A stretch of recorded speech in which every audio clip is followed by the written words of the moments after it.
Ngayon naman, ang ating lulutuin, pork sinigang. Ibang proseso to. Ang gagawin natin, igigisan natin. Ito na ang sahog niyan, pork, kangkong, labanos, okra, kamatis, sibuyas, pang-asim, kangkong. Ang unang gagawin natin dito, igigisa natin yung bawang. Aantayin natin maging kulay brown yung bawang.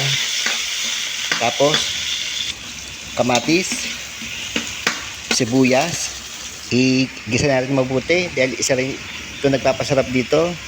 Next natin yung baboy, igisa natin mabuti para mawala yung lansa ng baboy. Pagulungin natin sa mantika. Tapos lagyan natin ng asin. Hayaan lang natin na sipsipin ng baboy yung patis. Ito na, nilagyan ko na ng patis.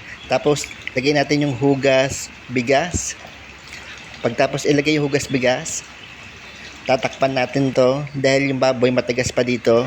Kahit mga 45 minutes para yung baboy lumambot. After 45 minutes na lumambot yung baboy, lagyan natin yung labanos. Lubog natin para maluto yung labanos. Tapos lagyan natin ng asin. Tapos lagyan natin ng okra.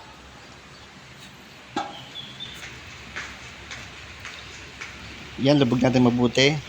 Tapos ilagay natin yung pang-asim. Ang gamit natin dito, nor sinigang with gabi. I-mix natin. Tapos lagyan natin ng paminta.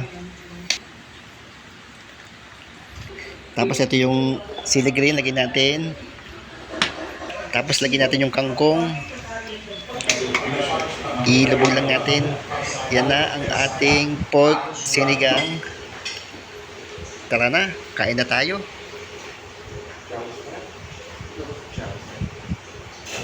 Kung nagustuhan nyo ang aking video, please subscribe lang po sa YouTube. Maraming pong salamat.